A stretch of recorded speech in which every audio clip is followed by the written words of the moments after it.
Halo semuanya, apa kabarnya? Semoga teman-teman semua di dalam keadaan sehat ya, dilancarkan aktivitas maupun usahanya. Ya teman-teman ya, pada video kali ini saya mau mengajak teman-teman menyaksikan sebuah video menarik ya. Jika sebelum-sebelumnya kita hanya mendengarkan hasil survei yang dilakukan lembaga-lembaga besar itu berdasarkan survei kepada masyarakat awam gitu ya teman-teman. Ada sebuah survei menarik ya yang dilakukan oleh sebuah lembaga gitu teman-teman, di mana yang disurvei itu adalah para cendekiawan dan orang-orang terpelajar bahkan expert ya teman-teman untuk Gibran gitu teman-teman, dan untuk juga Pak Prabowo Subianto ya teman-teman. Jadi ini survei yang menarik karena yang ditanya adalah orang yang mengerti ya, bukan orang yang awam gitu teman-teman. Jadi memberikan perspektif yang lebih kritis dan berbeda dan tentu menarik ya teman-teman, dan ini akan kita simak bareng-bareng gitu ya. Nah, bagaimana videonya? Coba kita simak dulu bareng-bareng.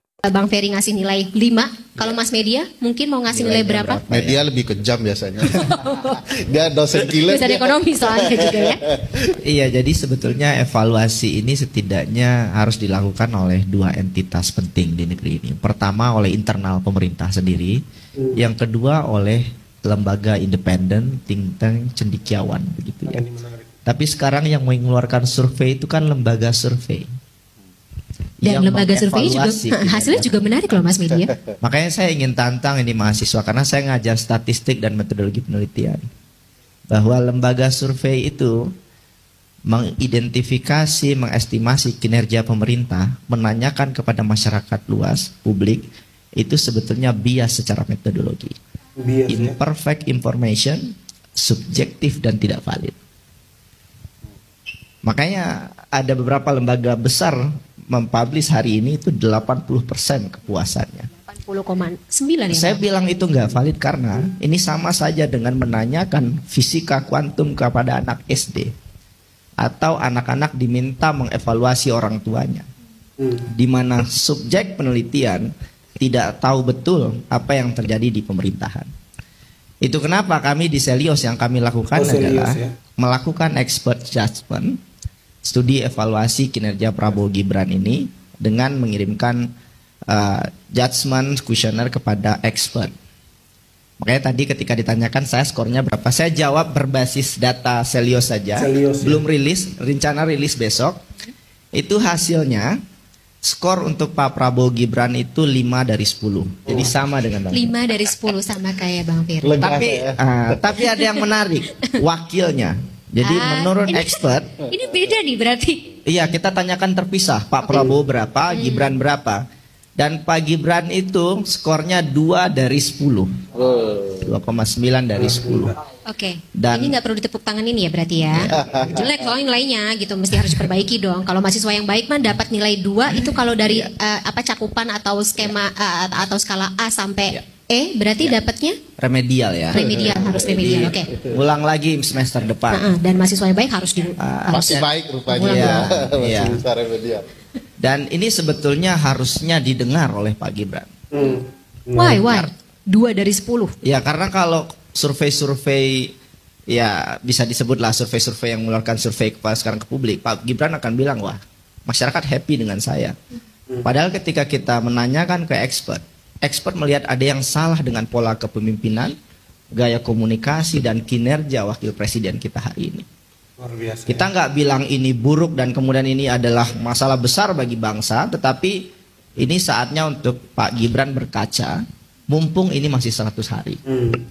Karena masih panjang ke depan.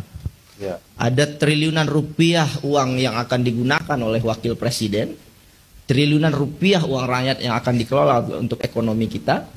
Dan ketika kinerjanya tidak maksimal, ini menurut expert ya, bukan menurut saya Media Wahyudi Askar, maka ini sebetulnya adalah catatan merah yang harus kita ingatkan kepada pemerintah hari ini. 2 dari 10, dan itu kritik yang harus didengar oleh Gibran soal kepemimpinan, gaya komunikasi, sebagai refleksi ya, sebagai sesuatu yang bisa dijadikan cermin ya untuk berkaca. Wow, ini pesan yang sangat-sangat tajam ya teman-teman ya, karena berdasarkan survei pada para expert ya teman-teman di bidangnya ya, tentu ya.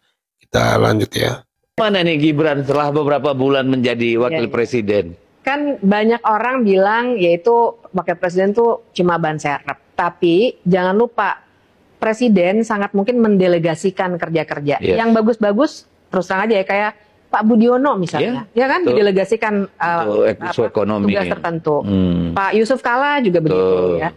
Nah, sekarang waktu Pak Prabowo pergi ke luar negeri, apa yang dia lakukan? Dia buka pengaduan. Apa Oh namanya? iya, Pengaduan. lapor masuk Wapres. Lapor Wapres. Tapi ternyata terbukti kita cuma lapor aja. Iya. Nggak ada follow up. Dan itu pun langsung ditutup. Itu juga ditutup. Nah, hal yang kayak gini kan kalau dalam bahasa sehari-hari PHP gitu ya. Iya. Tapi kan dalam governance nggak boleh itu PHP. Ibaratnya tuh publik seperti dibohongi sebenarnya. Nah, itu saya pakai sebagai indikasi. Kalau kita mau menilai apakah wakil presiden kita sebenarnya punya kapasitas politik dan governance yang cukup. Ternyata tidak. Dan jadi bukan hanya dari pidatonya yang juga udah jadi meme di mana-mana gitu ya. Bahkan dalam kinerja dia sebagai wakil presiden yang waktu itu menggantikan presiden, gagal sebenarnya. Dia Siapa? gagal pada hal-hal yang elementer sebenarnya. Elementer, lapor pelayanan publik gitu kan. Cuma sebagai popularitas. Gimmick Pas ya. untuk membangun satu elektabilitas dan popularitas itu kan juga nggak mudah. Artinya calon-calon di luar partai politik juga tentu akan kesulitan.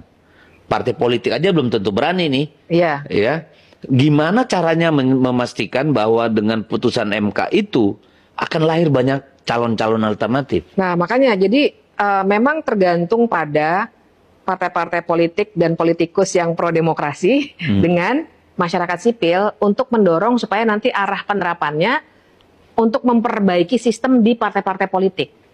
Karena di sisi lainnya kan warga yang skeptis juga mikir, wah kalau gitu nanti bisa ada 30 atau sesuai jumlah partai lah ya. Misalnya sekarang berapa sih totalnya tuh? Mungkin 12 atau 18 Lebih, partai. ya. 18 partai. Berarti ada 18 kandidat dong.